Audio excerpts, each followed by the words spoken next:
Boa noite a todos, que a paz do Mestre Jesus se faça presente em nossos corações e nós possamos levá-la não só para nossos lares ou para nossas casas, mas onde nós estivermos, né? E sempre é um motivo de grande satisfação estar nessa casa abençoada, essa casa de José Xavier, onde tanto nós vamos buscar nosso conforto, seja para nossa alma, seja para o nosso corpo. E o nosso evangelho de hoje é o capítulo 26, Dai de graça, ou de graça recebeste. Sabemos que é um capítulo que trata, né, da mediunidade. E esse capítulo, né, do evangelho, segundo o Espiritismo, ele nos traz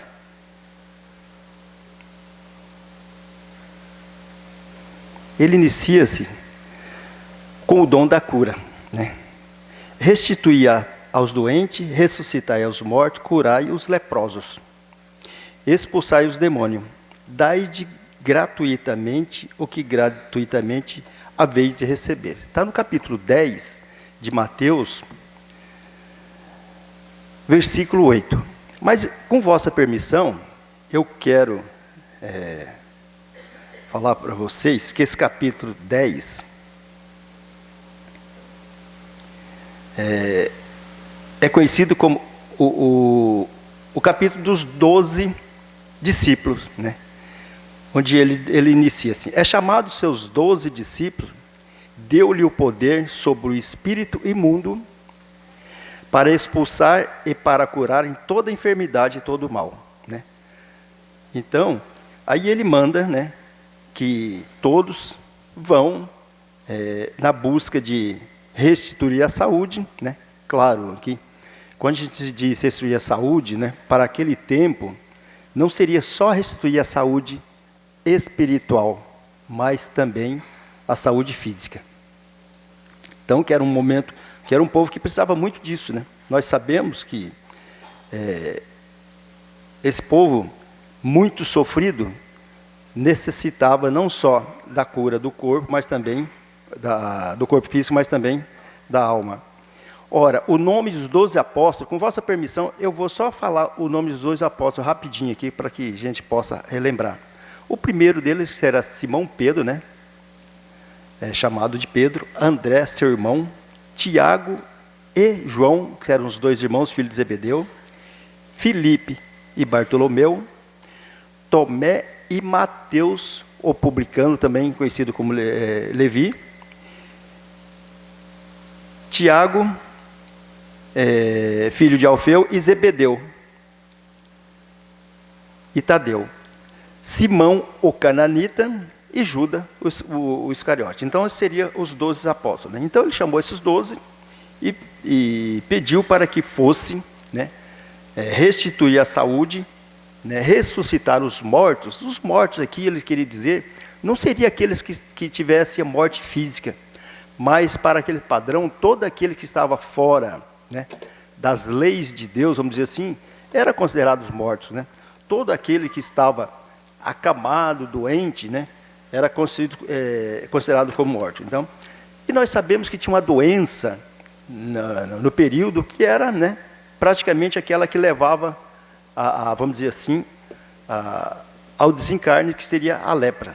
Então, por isso que ele diz: ressuscitai os mortos, curai os leprosos, expulsai os demônios e dai gratuitamente o que gratuitamente recebesse. Então, nesse capítulo, Jesus vem exatamente nos instruir, né, que dai gratuitamente o que ele gratuitamente recebido, né? Os seus apóstolos, ele fosse com esse intuito, ou com esse objetivo de levar essa cura, né, e expulsar os demônios, né, exatamente uma recomendação que Jesus fez, prescreveu, né, e que ninguém pudesse cobrar, porque no período era comum esse tipo de atitude, no caso das orações, né, que eram cobradas. Então, com essa recomendação, prescreve Jesus que se faça, né, que se faça pagar daquilo, que não faça daquilo que ele não tem. Ora, o que ele havia recebido gratuitamente era a faculdade de curar os doentes e expulsar os demônios, isto é, né, os maus espíritos. Esse dom, Deus lhe dera gratuitamente para aliviar dos que sofrem com meio de propagação da fé. Jesus, porém, recomendava-lhe que não fizesse desse objeto de comércio, nem de especulação. Ou seja, ele está instruindo aqueles seus 12 apóstolos, e claro que isso nós temos que trazer para o nosso dia de hoje, porque nós que somos trabalhador do Cristo, né, nós que estamos aqui buscando o seu evangelho, para que nós possamos nos elevar espiritualmente, e para quando nós estivermos no plano espiritual, né, nós podemos angariar tanto esse céu na qual Jesus trouxe para todos nós. Quer dizer, quando ele nos diz para que nós possamos instalar em nossos corações o reino dos céus ou o reino de Deus, né? Mateus dizia o reino dos céus, e os demais apóstolos, né? Marcos, João João, Marcos e Lucas diziam o reino dos céus. Claro que Mateus dizia falava sobre o reino de Deus, porque Mateus, né, veio trazer o evangelho para o povo judeu. E o povo judeu não aceitava dizer o nome de Deus, vamos dizer o nome de Deus em vão. Até hoje eles usam desse método, não usar o nome de Deus em vão. Então, por isso que Mateus dizia o reino dos céus, e os demais apóstolos diziam o reino de Deus.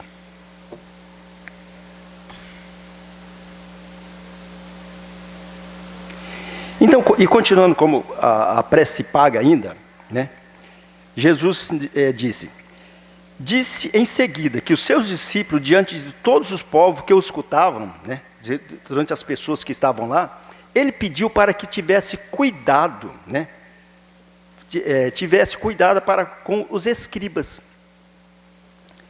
que esses gostavam de exibir e de passear, né, pelos locais, né, com as suas longas túnicas, né, e gostava de ser saudado nas praças públicas, e de ocupar os primeiros lugares na sinagoga e os primeiros lugares nos festim, com o pretexto de extensas pressas devorar as casas das viúvas.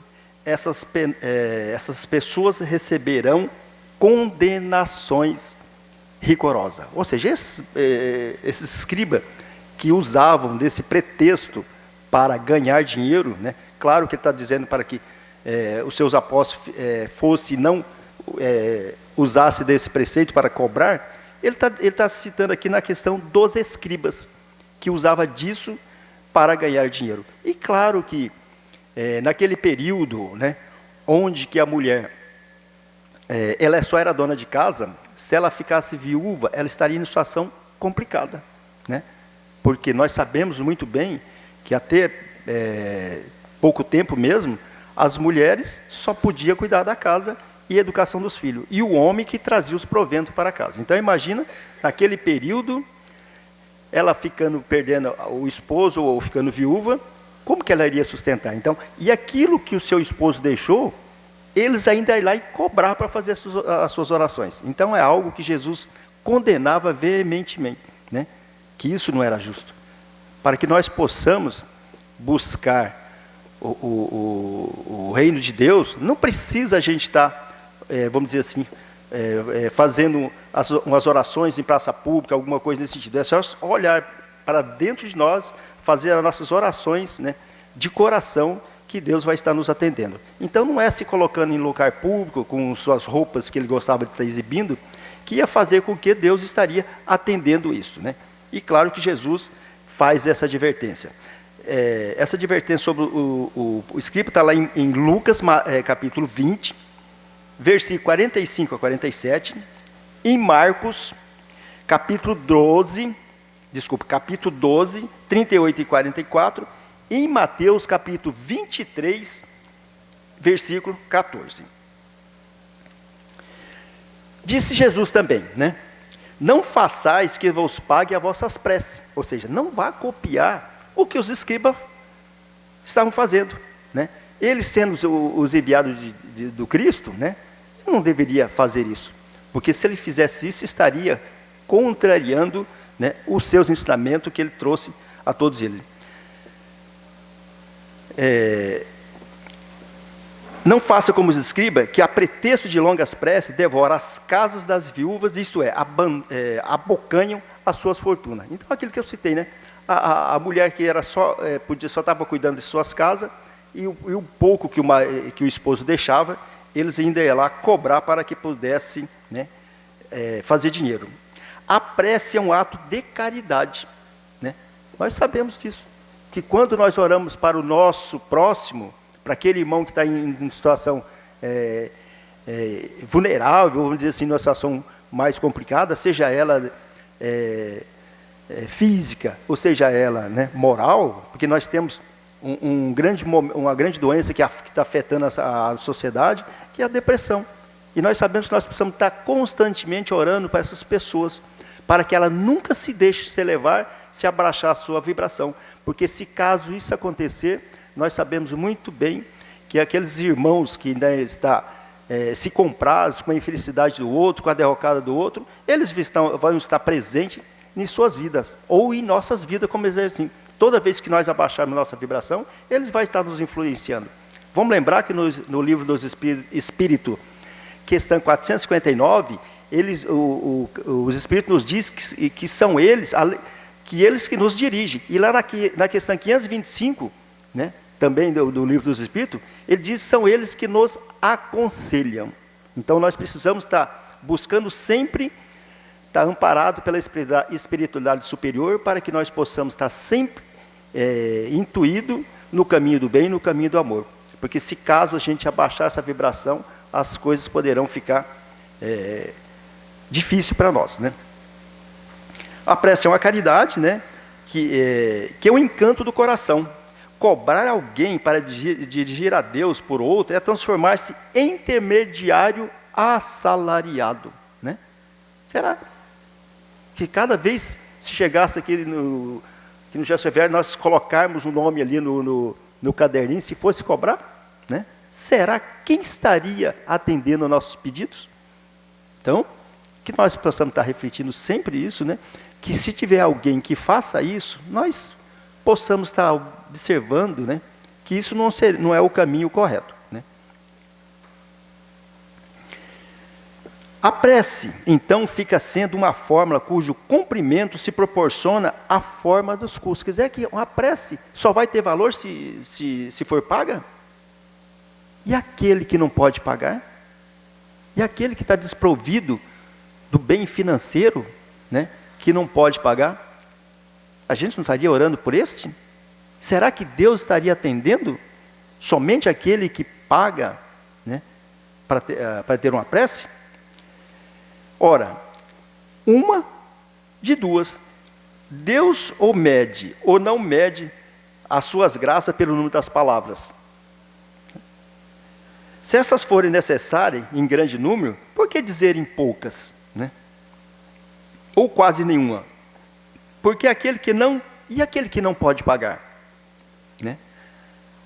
Então seria uma falta de caridade. Aquele que não pode pagar não estaria recebendo, né, essas preces que nos leva, né, que faz com que nós possamos estar acalmando nossos corações, né, abalsamando nossa alma, né? Porque nós sabemos que quando nós fazemos uma prece, né, para aquele irmão que está em momento de dificuldade, essa prece vai acalmar, né, aquele momento na qual ele está vivendo, né?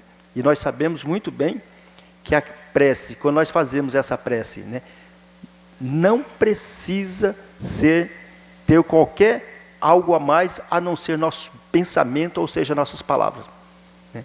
Isso é que vai fazer com que a nossa prece seja valiosa. A gente fazer essa prece direcionada a esse irmão, de maneira onde ele possa receber essa prece, né? E essa prece tem que ser feita de coração. Não pode ter qualquer outro tipo de... Não adianta a gente querer ficar, vamos dizer assim, meia hora orando aí. Se uma prece for feita de coração, meia dúzia de palavras. E meia dúzia estou falando eu, tá? Mas quando nós fazemos isso, né, vamos lembrar que o pensamento é uma das maneiras na qual nós nos comunicamos com os espíritos superiores. Então, só a gente estar pensando em direcionar bons fluidos àquele irmão necessitado, já é uma prece. Precisa estar falando palavras? Sim. Ela, às vezes, em alguns momentos, para quem está fazendo essa oração, tem necessidade. Mas só da gente estar pensando de maneira positiva para esse irmão, vocês podem ter certeza que ele será atendido.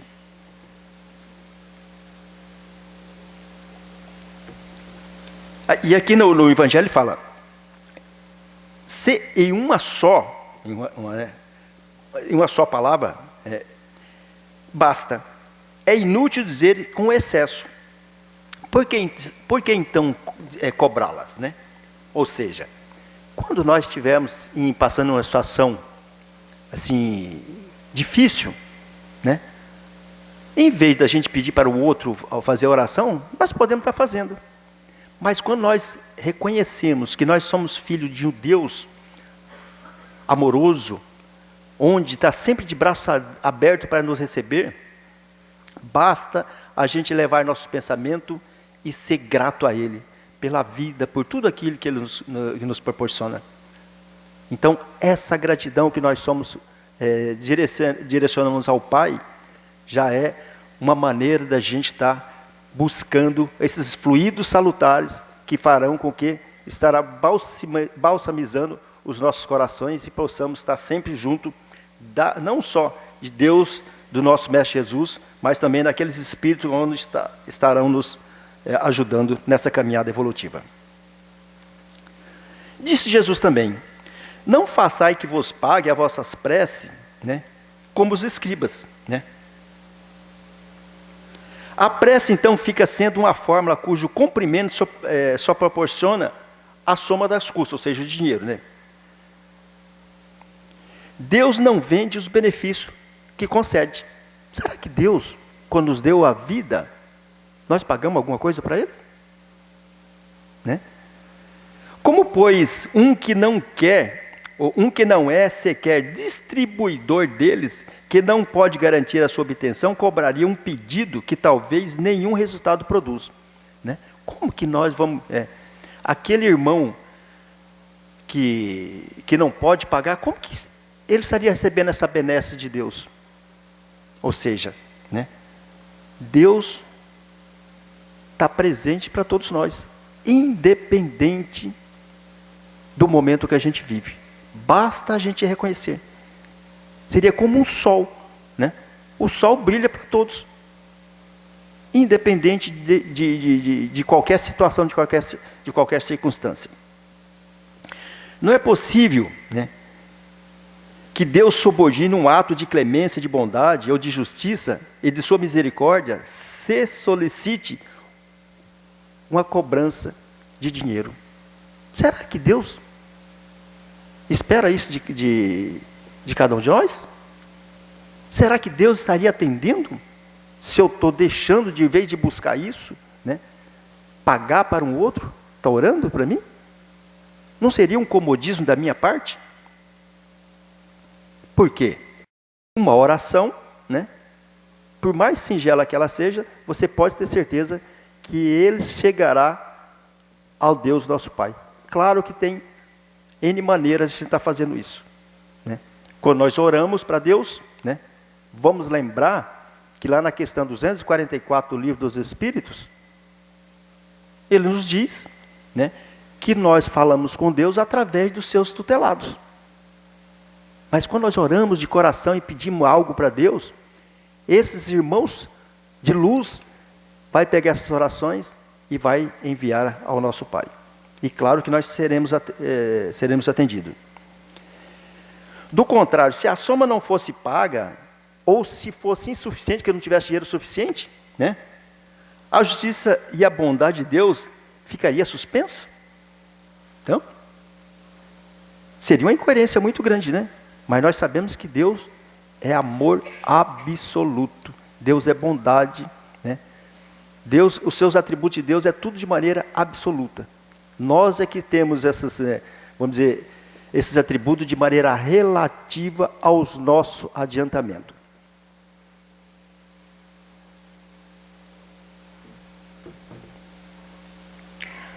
A razão e o bom senso e a lógica dizem ser impossível que Deus, a perfeição absoluta, delegue a criaturas imperfeitas o direito de estabelecer preço para a sua justiça. Então, veja bem, né? Eu, né, que vos falo, vamos dizer assim, se eu fosse um cobrador de prece, eu, um espírito imperfeito que sou, será que eu seria atendido por Deus? Como seria essa maneira de eu estar orando, pedindo a Deus? Porque somente se me pagar que eu vou fazer. Se não pagar, né? E como seria então essa justiça de Deus? A justiça de Deus é como o sol, que eu citei anteriormente. Existe para todos, para o pobre e para o rico. Ou seja, a justiça de Deus basta a gente buscar. Pois que se considera imoral traficar com as graças de um soberano da terra. Quer dizer, eu, como espírito imperfeito, estou orando para o outro, né, na busca de benefício financeiro, é uma situação, né, ilícita, é uma situação ilegal, principalmente perante as leis de Deus. Porque Ele, né, Jesus, pede para que nós possamos, né, ser bondoso para com todos. Ou seja, quando a gente tiver a oportunidade de ser bom, a gente não devemos verificar para quem, qual a religião, que credo. Precisamos ser bondoso, né? Ser indulgente para as imperfeições alheias. E a prática do perdão, esse é um dos melhores atributos que nós, espírita ou então religiosos, como queira, podemos estar praticando. Porque quando nós não praticamos o perdão, nós estaríamos carregando um lixo que não é meu, né? Seria, eu estar carregando um lixo que não é meu, e quando eu pratico o perdão, eu simplesmente estou jogando isso fora, porque isso não me pertence. Se alguém me ofendeu, é problema dele, né? Será que eu não fui, né, não cometi algum delito também para esse irmão?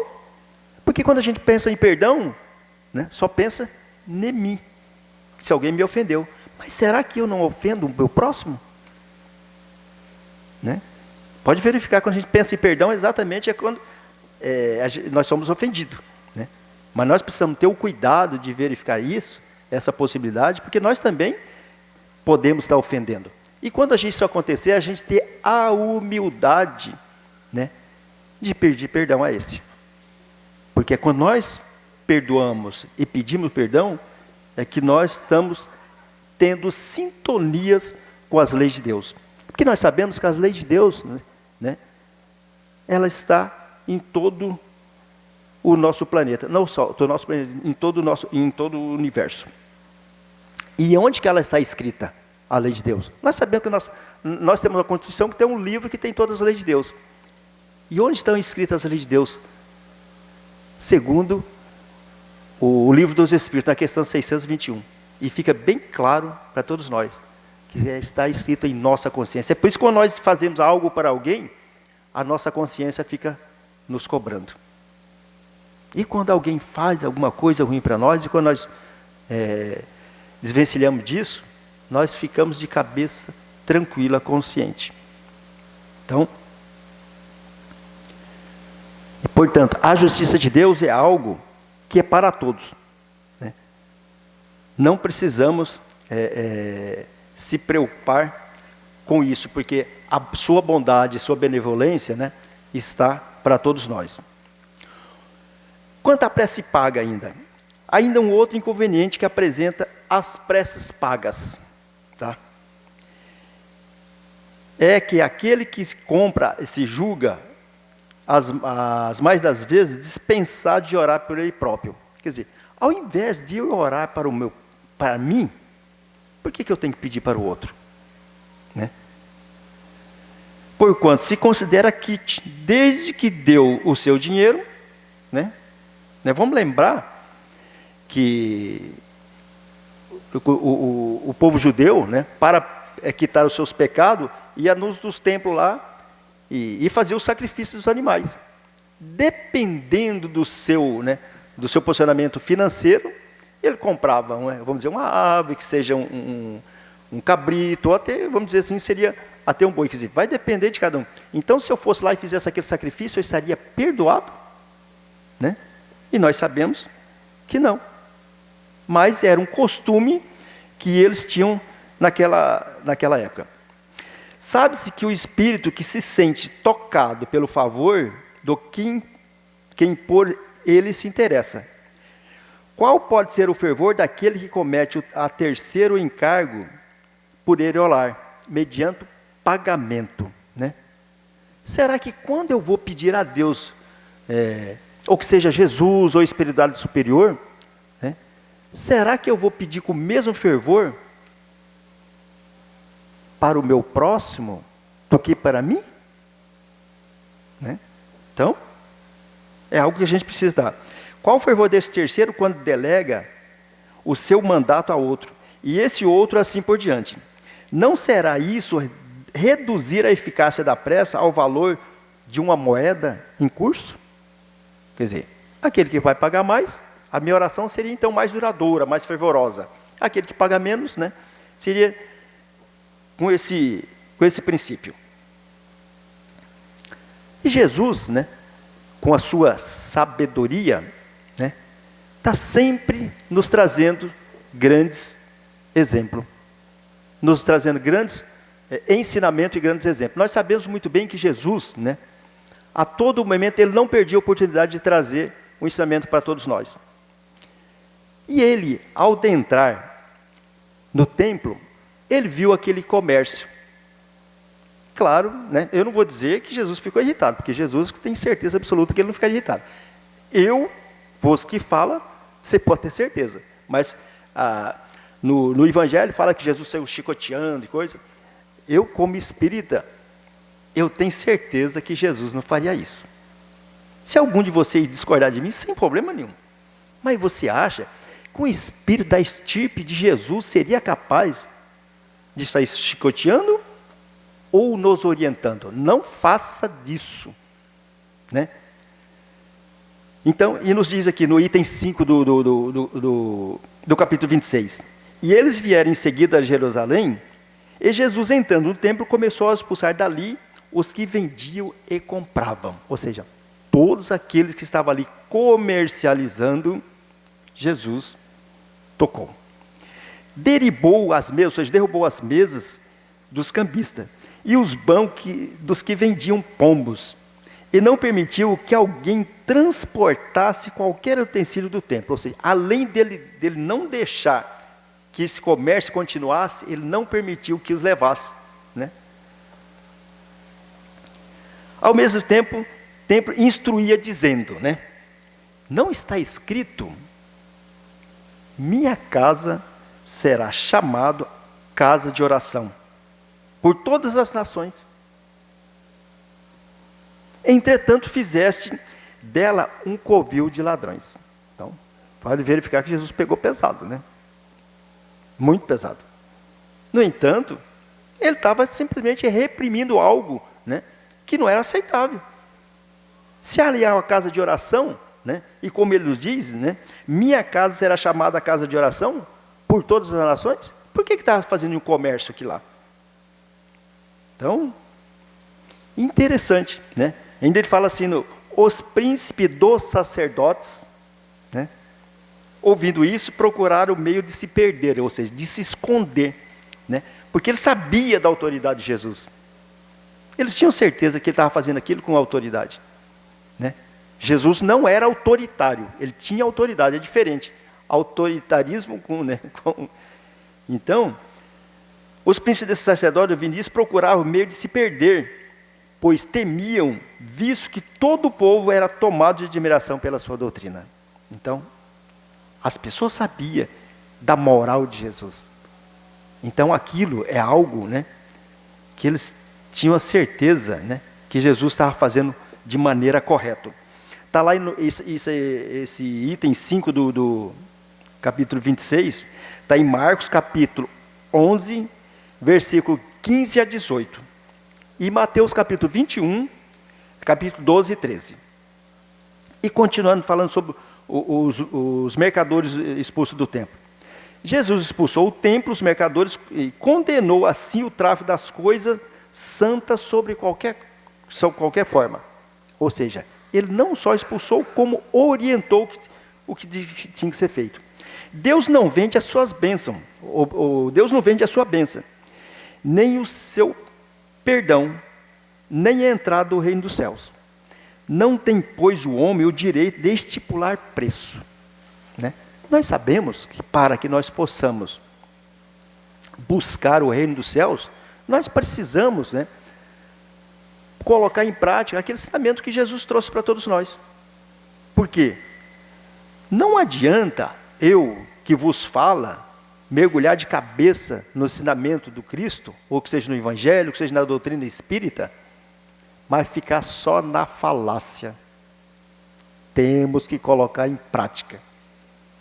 Porque a instrução nos deixa, acende uma luz em nós. Mas nós precisamos colocar em prática, porque senão, né, vai ficar somente, vamos dizer, as palavras em vão. Se eu que vos falo aqui, estiver pregando e não colocar em prática, isso que serão somente palavras em vão. E claro, para nós instalar o reino dos céus em nossos corações, nós precisamos, primeiramente, ter a humildade e a simplicidade. Vamos lembrar que no Evangelho de Jesus, começa no capítulo 5, falar da Boa Nova. Capítulo 5, bem-aventurados os aflitos. Depois vem o capítulo 6, Cristo Consolador. Capítulo 7, bem-aventurados os pobres de espírito, e assim por diante. Então, para que nós possamos instalar o reino dos céus em nossos corações, nós precisamos estar buscando esses ensinamentos que Ele deixou, não só para nós que aqui estamos, seja encarnado, desencarnado, mas para toda a humanidade, né? E colocar em prática. Por quê? Se nós não colocar em prática, não adianta eu estar estudando. Agora nós vamos falar sobre mediunidade, que é o que esse capítulo nos traz. Aos médiuns atuais, pois que também os apóstolos tinham mediunidade, igualmente receberam de Deus um dom gratuito. Ou seja, nós sabemos, a doutrina espírita deixou claro para todos nós, que todos nós somos médiuns, de uma maneira ou de outra. Claro que tem aqueles que têm uma mediunidade aguçada, né, onde vieram com essa mediunidade com o objetivo de trabalhar em benefício daqueles que estão necessitados, e tem aqueles outros que têm uma mediunidade, né, vamos dizer assim, como a minha, apenas intuitiva. E se nós quisermos aprender algo sobre a mediunidade, né, nós aqui no Gerson Xavier, nós temos um estudo fazendo isso. Mas dentro do Pentateuco, nós temos o livro dos médiuns, em especial o capítulo 25 do livro dos Espíritos, que trata da mediunidade. Então, continuando, né? Igualmente, receber de Deus o dom gratuito de ser intérprete dos Espíritos, para a instrução do homem, para lhe mostrar o caminho do bem e conduzi-lo à fé, não para lhe vender palavras, né, que não lhe pertencem. E eles médios, visto que não são fruto de suas concepções, nem de suas pesquisas, nem de seus trabalhos pessoais. Ou seja, o médio, né, o médio nada mais é do que um instrumento da espiritualidade. Por que ele ia cobrar algo que não é dele? Vamos lembrar, né, que nós somos apenas instrumentos desses, seja, né, qualquer tipo de mediunidade. A minha mediunidade, que é uma grande maioria, que é intuitiva, né? Alguém pode até perguntar, mas será que eu sou médium? Vou mostrar para vocês como nós somos médios. Aquele que intermediário aguçada é médio intuitivo. Quem nunca saiu caminhando assim por um local, por uma rua, alguma coisa, e de repente resolveu desviar? E depois ele ficou sabendo, se ele não tivesse desviado, ele tinha acontecido algo ruim. Ou seja, aquilo é a espiritualidade falando com a gente, né? Teve um período que eu viajei muito, né? E algo que às vezes eu estava na rodovia e eu sentia algo que falava para mim, tira o pé do acelerador. Eu tirava o pé, demorava 2, 3 minutos, às vezes era um animal, um boi, alguma coisa acontecia. Mas veja bem, o quanto que é interessante a gente estar atento a essas pequenas instruções. Porque quando nós ficamos atentos a essas pequenas instruções, os beneficiados, você pode ter certeza que somos nós. Nós sabemos muito bem que nosso guia espiritual, né, é um dos que mais nos ajuda nessa caminhada evolutiva. Deus quer que a luz chegue a todos. Ou seja, o médium que vem com esse objetivo, com esse intuito de trazer ajuda aos necessitados, ele quer que exatamente essa ajuda chegue a todos. Ele quer que essa luz chegue a todos. Não quer que o mais pobre fique dela privada e possa dizer, não tenho fé, porque não pude pagar. Não tive o consolo de receber o encorajamento e o testemunho das afeições dos que pranteiam porque sou pobre. Então, tal é a razão porque a mediunidade não constitui privilégio. E se encontra em todas as partes, independente de classe social, de pobre, rico ou raça, ela está presente no ser humano. Então, tal é a razão porque a mediunidade não constitui privilégio. E se encontra por todas as partes. Fazê-la paga seria desviá-la do providencial objetivo.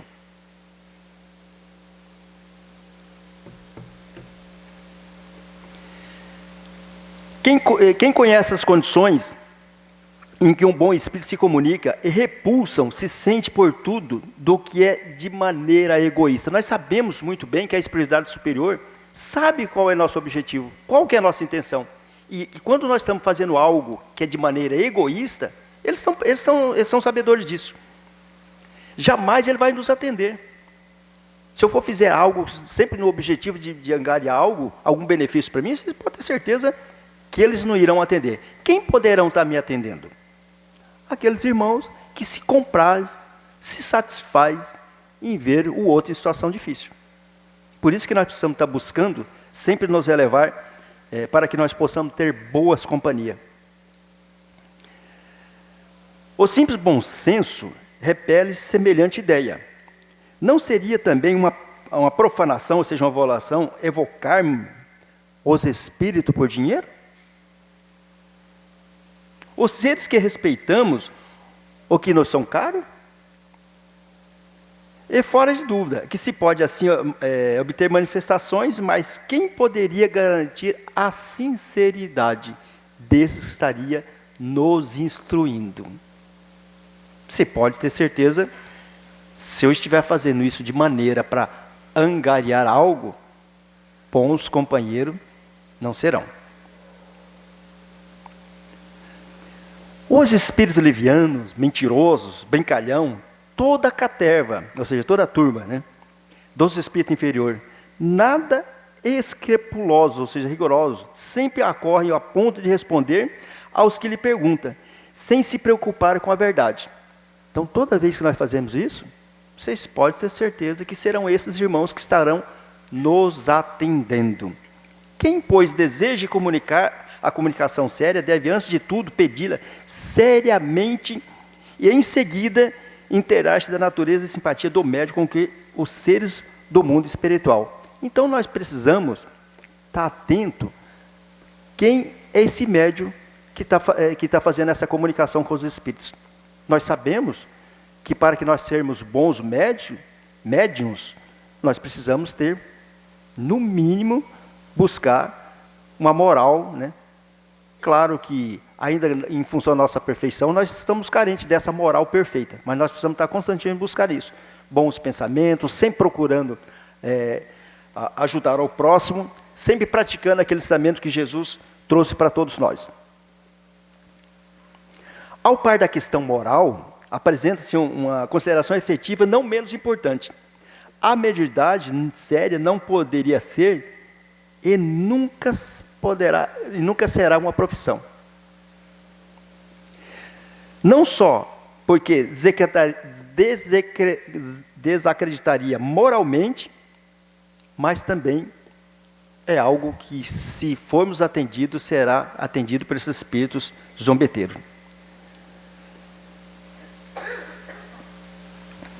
Daí vem não haver no mundo um único médium, não existir no mundo um único médium capaz de garantir a obtenção de qualquer fenômeno espírita em dado instante. Ou seja, para existir a mediunidade, ou melhor, a mediunidade ela existe, mas para existir a comunicação, tem que ter um espírito. Que a mediunidade é o meio de nós comunicarmos o mundo material na qual nós estamos com o mundo espiritual. E essa comunicação, né, ela vai depender da minha moral. E nós sabemos que a única maneira da gente elevar moralmente é sempre buscar em Jesus a nossa evolução espiritual. Explorar alguém a mediunidade é, consequentemente, dispor de uma coisa que não é dono. Ou seja, como que eu vou explorar a mediunidade de um espírito de um dom? O dom da mediunidade é meu, mas quem vai estar me orientando seria um espírito. Então, seria enganar aquele que estaria pagando.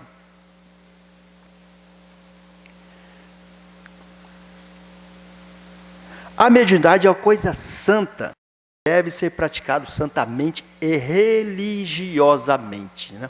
Olha só que interessante, né? Ou seja, aquele que tem uma mediunidade, né, ela deverá praticar isso de maneira, né,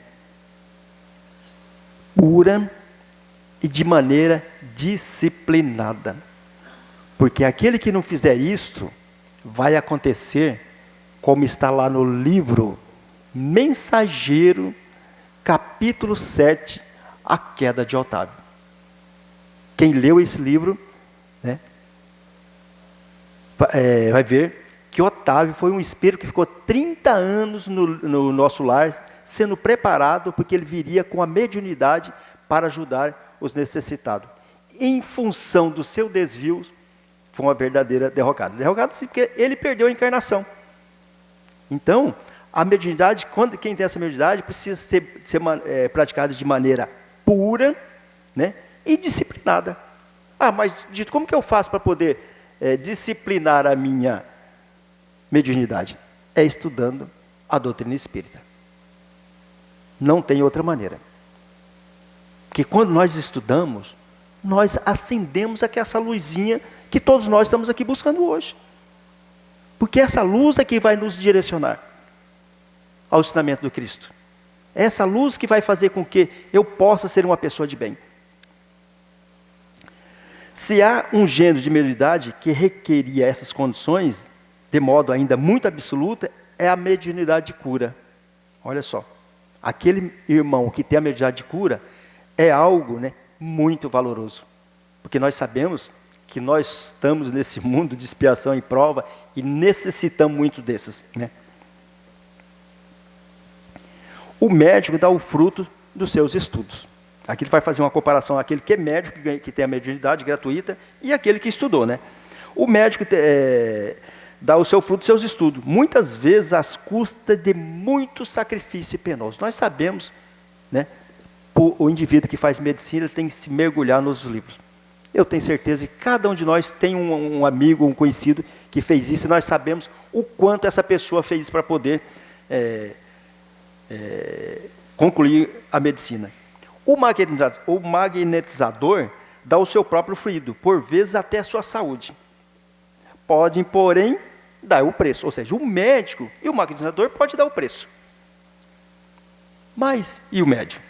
Né? O médium curador transmite o fluido salutar dos bons espíritos. Né? Nós sabemos que o médium curador, além dos bons espíritos, ele dá o fluido dele e o fluido da natureza. E nós sabemos que os fluidos da natureza e dos espíritos são puros. E os fluidos do médium, né, tem as suas, né, em função das suas perfeições, vamos dizer que tem as suas pequenas máculas, mas mesmo assim, ele é de fundamental importância. Ou seja, o médium não poderá, em hipótese alguma, e não tem o direito de fazer isto, né? Eu quero encerrar trazendo uma mensagem que está lá no livro Fonte Viva, que eu achei que é muito oportuna para nós nesse momento, né? É o capítulo 27, Humanidade Real, né? E o título é Eis o Homem, né? João capítulo 19, item 5. Apresentando o Cristo à multidão, isso é Pilatos fazendo isso, tá? Pilatos não designava um triunfador terrestre, nem banquete, nem púrpura, nem aplauso, nem flores. Jesus achava-se diante da morte. Terminara uma semana terrível, terríveis flagelações. Traído, não rebelara. Preso, exerce a paciência. Humilhado, não entregou a revide. Esquecido, não confiou a revolta. Escarnecido, ou seja, achincalhado, desculpara. Açoitado, olvidou as ofensas, ou seja, esqueceu as ofensas.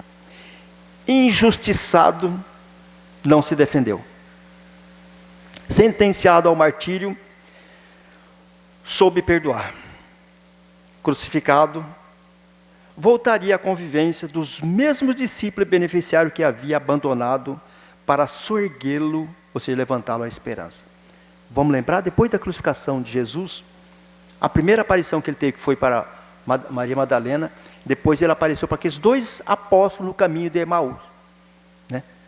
E depois nós temos ele apareceu lá naquela encontro na qual os discípulos estavam numa casa fechada, né? E ele apareceu. Mas exibindo diante do povo, né? Isso é Pilatos, tá? Pilatos não afirma, eis o condenado, nem eis a vítima. Disse simplesmente, eis o homem. Aparentemente vencido, o mestre surgia em plena grandeza espiritual, revelando o mais alto padrão de dignidade humana. Rememorizando, ou seja, lembrando, pois semelhante passagem, recordemos que somente nas linhas morais do Cristo é que atingiremos a humanidade real. Portanto, meus irmãos, não tem outro que nós podemos seguir. Somente Jesus, conforme está no livro dos Espíritos, questão 625, é nosso modelo e guia. Esse nós podemos seguir de olhos fechados. E o que ele trouxe para todos nós é para que nós possamos, né, ter a certeza que apesar de todas as dificuldades que nós passamos, de todas as mazelas, nós estamos caminhando em reino, para instalar o reino do céu em nossos corações.